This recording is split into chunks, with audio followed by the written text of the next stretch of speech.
Okay everyone, your base game only builds do not have to suck, and I am here to help you with a couple of tips and tricks to make your base game only builds, or really any builds that you happen to be doing, look a little bit more finished, a little bit more quintessential Pookie. So without further ado, let's get into it. Alright team, as you can see here, we have a base game house that's not too bad. But I do think there are some slight improvements we could potentially make to it. But I want to go ahead and start by showing you our shell. It's not really a shell. I did furnish it and do a bit of landscaping because I want to see the subtle ways you can improve your builds, which is the point of this video. So here it is. I believe this is a 3-bed, 2-bathroom house. It's really cute. It's very closed off. I've been working harder on making more closed off spaces because I typically go very open floor plan, which can be very challenging to make look good in The Sims. So I just went and furnished it. It's completely base game only. There's a little kitchen. And I'm sure you're noticing some things that you're like, wow, that's like kind of fugly. Don't worry, I see it. You don't have to tell me. We're going to go ahead and fix it. Upstairs is like cute little stair landing. We have another bathroom.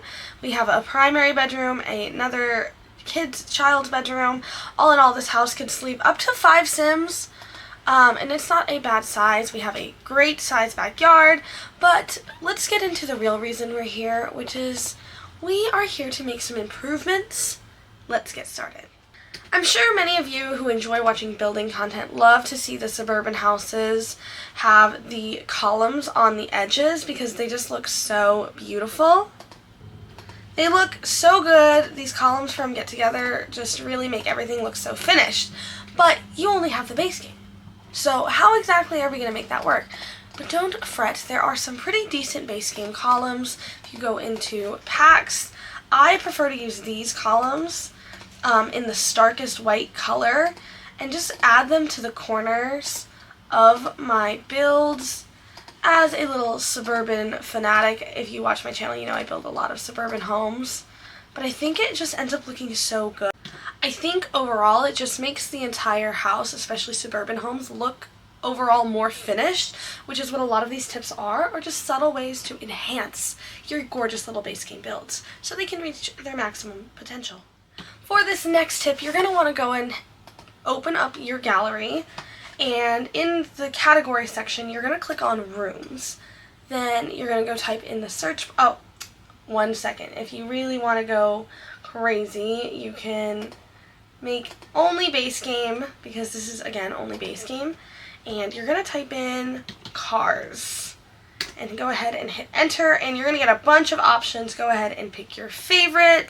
I'm going to just go ahead and use this little red one. It's plain and simple. And you're going to go ahead and place it. And you're going to use this car and you're going to put it in your little driveway and just delete the original room it came in. And I think it just makes the house look so much more realistic and lived in, especially if you can get a lot like this one I'm building on in Newcrest that is kind of connected to the road. I know not all the lots do that because EA doesn't like us or something. I don't fucking know. And it seems like such an obvious choice, but it just makes them look so finished. And when you try to upload your build onto the gallery, it just makes it look quintessential. Perfection. We love it. For our next tip, we're going to go ahead back into our drop-down box. So you're going to want to open that up by hitting Ctrl-Shift-C on your keyboard. And you're going to type in bb.showliveeditobjects. And then you're going to type in bb.showhiddenobjects. And that is going to open you up to the debug menu, which is a catalog of assets that are not completely finished, and they are 100% free, so they are super slay for a budget.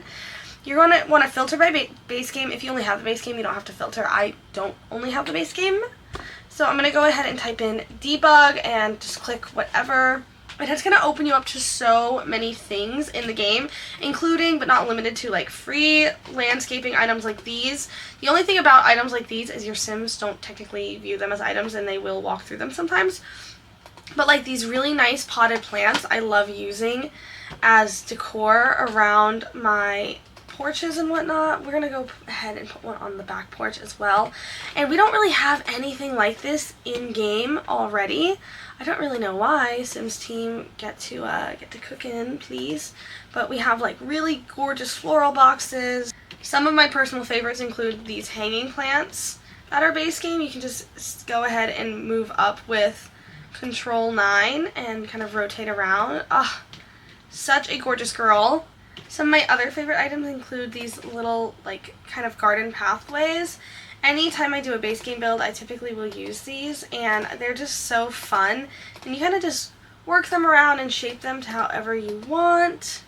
Then to just finish out this little look, I'll go into the terrain paint and pick some kind of dirt, and then I will adjust the softness like quite a bit. And then I'll just go through and kind of make like, maybe we'll need to turn it up just a little bit, but just kind of darken underneath it because, you know, it's like a little kind of dirt sitting area, and it looks like really cute, like something we don't have in the game. Sometimes I even use like the stone objects and kind of layer it in there so it looks very cohesive. And then if you just go into outdoor furniture and put yourself a little table, you have the cutest, most adorable little sitting area. Let's do that. And bam, completely base game. While on the topic of terrain paint, just as a nice little rule of thumb, I like to kind of go through and adjust the softness of my dirt and just kind of underline some of my pathways and whatnot, because it just makes it look a little bit more lived in. I know some creators like to even go all the way around the house. There is landscaping all around my house, so I don't really think that's necessary. But again, it's just another way to make the overall build look so much more lived in, which is really fun. This next little life hack does not exactly mutually exist for base game builds, but it is very helpful, especially if you're more of a beginning builder. So what you're going to want to do is you're going to want to hit Ctrl-Shift-C so you can bring down this drop box on your screen, and you're going to just type in bb.moveobjects on, and you're going to hit enter. Then just hit Ctrl-Shift-C again to close that. This is going to allow you to kind of place items wherever you want for the most part. And for this next step, you're going to want to go into your camera controls. I already have my settings set to this, but if you have the Sims 3 camera on, that's very important.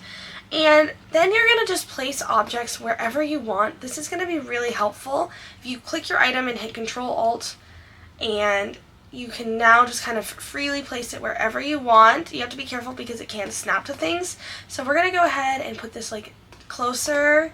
We're going to do the same thing with this. And just, it makes everything look so much more well decorated and lived in. And I think that's what separates a truly fantastic build from something that doesn't feel quite yet finished. Another way you can use move objects is, see how this chair is kind of stuck to this tile and stuck to the grid? By the way, if you want to turn your grid on and off, you just hit G. I like to build my interiors without my grid on, but you just hit Ctrl-Alt and you can freely place it around and you can rotate it, and I just think that makes it look way more realistic and lived in and has a much better flow, at least to me. You can agree to disagree. Another way you can use move objects to kind of help elevate your builds a little bit more is by making custom furniture pieces.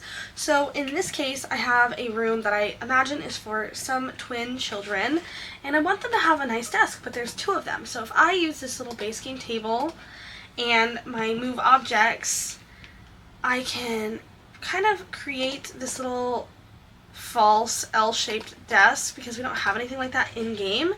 And then to really elevate it, I like to take one of these base game bookshelves and go ahead and just put it right here. I think it ends up looking very, very good, and let's just go ahead and add some more clutter.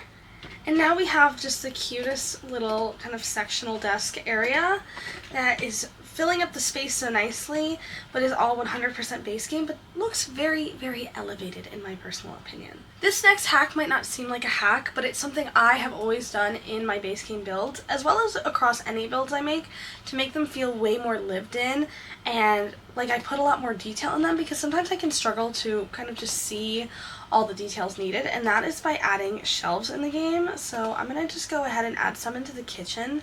You can add them wherever you want. We're going to do two, and we are going to clutter them up like our life depends on it. This is pretty much just like a culmination of a lot of the things I was saying earlier that you might like to use. such as debug, all these things. Let's see. I'm gonna use some of these crystals because I think they're fun. Oops, hold on. Just kidding. Gotta move that out of the way. Sometimes placing clutter can be very challenging because you have to like kind of work around it. It looks like so much more finished. I want to just add a couple more things maybe underneath it to really solidify that this is like a lived in area. We'll do like a little fruit cake. And this whole corner looks so lived in and cute. Tip and trick, we're going to stay in the kitchen area. This pretty much applies to anywhere in the house and has another thing to do with our hotkeys. So you're going to want to go ahead and pick a tile you like. I am going to just use this little like concrete one and maybe a white shade.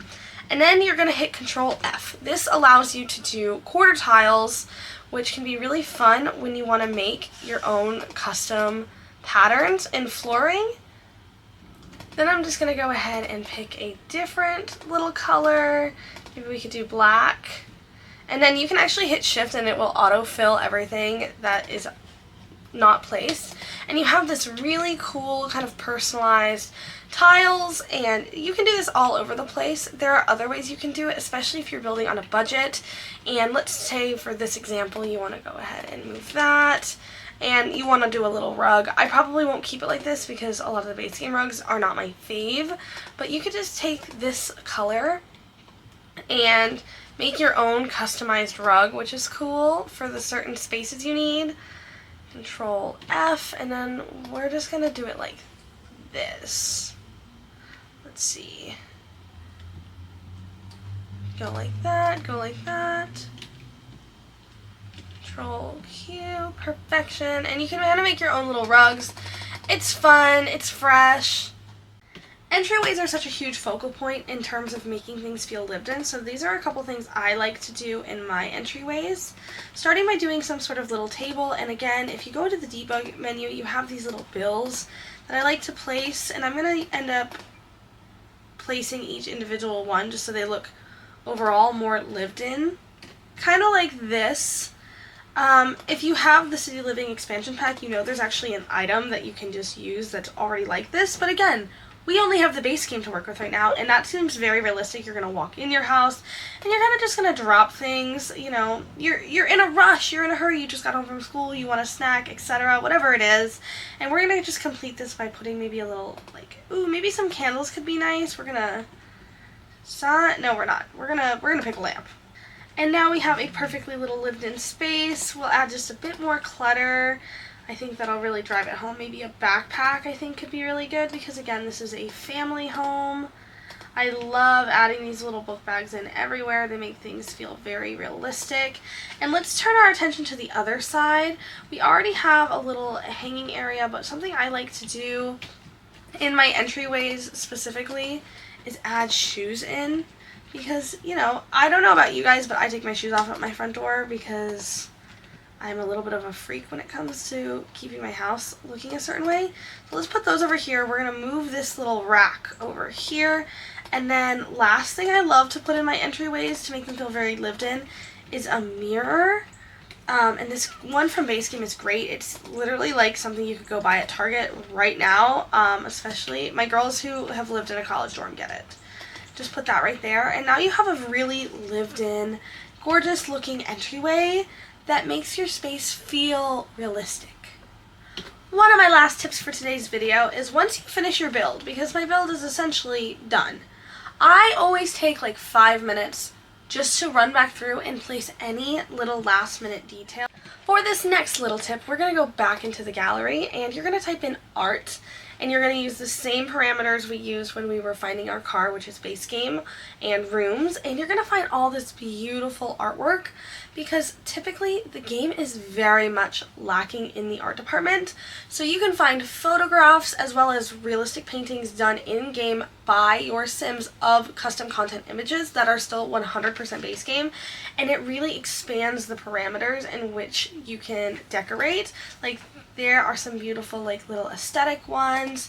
There are some that are a little bit more on the alpha side of things, more on the Maxis Match side of things. There are just some really creative elements. I'm going to go ahead and just use these little floral ones from Gallett's 1993. You're going to place your room just like we did with our car. And now you have some really beautiful, high-quality images that are not going to look like anything in the game. And you can kind of size them up however you want. I'm going to put this one in the stairs. I'm going to size it down. Maybe go like that. And let's use this yellow one over here. I'm going to size it down again as well.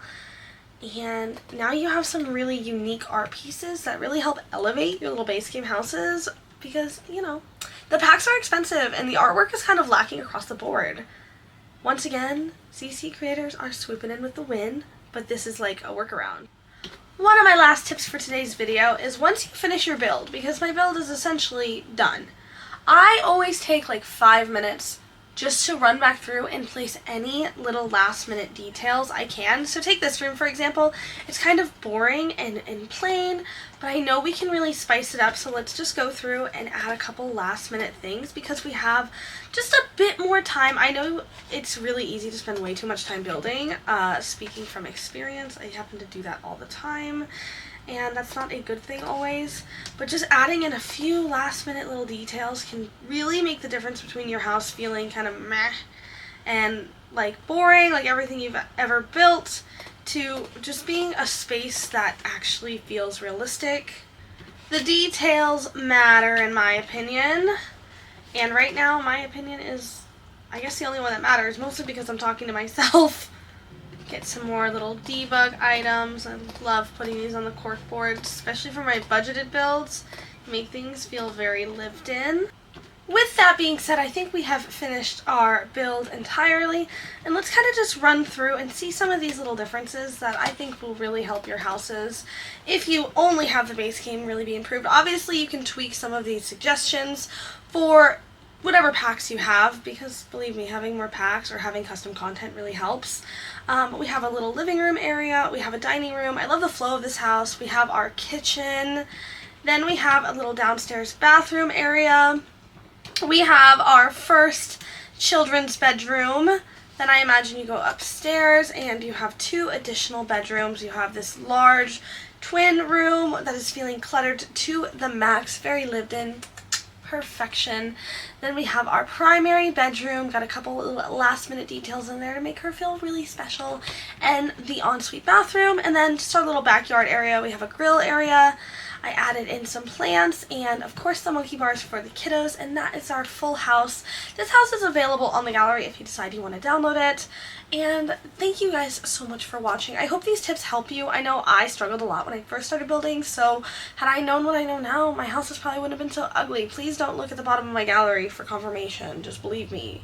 But with that being said, we are at the end of our video. If you enjoyed this video, give me a thumbs up. If you'd like to see some more building tips and tricks, I have a lot of different ideas and I'm thinking about possibly making this a series, so let me know what you think you struggle with or some ideas you might need help with, and I would love to turn this into a little builder's guide video. I'm not perfect, but I do have some good experience. And with the end of this video being here, make sure you subscribe to my channel if you haven't already. Don't forget to drink your water, and I will see you guys next time. Bye everyone. For our next tip, we're going to go ahead back into our drop down box. So you're going to want to open that up by hitting Ctrl-Shift-C on your keyboard, and you're going to type in bb.showliveeditobjects, and then you're going to type in bb.showhiddenobjects, and that is going to open you up to the debug menu, which is a catalog of assets that are not completely finished, and they are 100% free, so they are super slay for a budget. You're going to want to filter by base game. If you only have the base game, you don't have to filter. I don't only have the base game, so I'm going to go ahead and type in debug and just click whatever, and it's going to open you up to so many things in the game, including but not limited to like free landscaping items like these. The only thing about items like these is your Sims don't technically view them as items, and they will walk through them sometimes. But like these really nice potted plants I love using as decor around my porches and whatnot. We're going to go ahead and put one on the back porch as well. And we don't really have anything like this in game already. I don't really know why. Sims team, get to cook in, please. But we have like really gorgeous floral boxes. Some of my personal favorites include these hanging plants that are base game. You can just go ahead and move up with Ctrl 9 and kind of rotate around. Ah, such a gorgeous girl. Some of my other favorite items include these little like kind of garden pathways. Anytime I do a base game build, I typically will use these, and they're just so fun. And you kind of just work them around and shape them to however you want. Then to just finish out this little look, I'll go into the terrain paint and pick some kind of dirt, and then I will adjust the softness like quite a bit. And then I'll just go through and kind of make like, maybe we'll need to turn it up just a little bit, but just kind of darken underneath it because, you know, it's like a little kind of dirt sitting area, and it looks like really cute, like something we don't have in the game. Sometimes I even use like the stone objects and kind of layer it in there so it looks very cohesive. And then if you just go into outdoor furniture and put yourself a little table, you have the cutest, most adorable little sitting area. Let's do that. And ba-bam, completely base game. While on the topic of terrain paint, just as a nice little rule of thumb, I like to kind of go through and adjust the softness of my dirt and just kind of underline some of my pathways and whatnot, because it just makes it look a little bit more lived in. I know some creators like to even go all the way around the house. There is landscaping all around my house, so I don't really think that's necessary. But again, it's just another way to make the overall build look so much more lived in, which is really fun.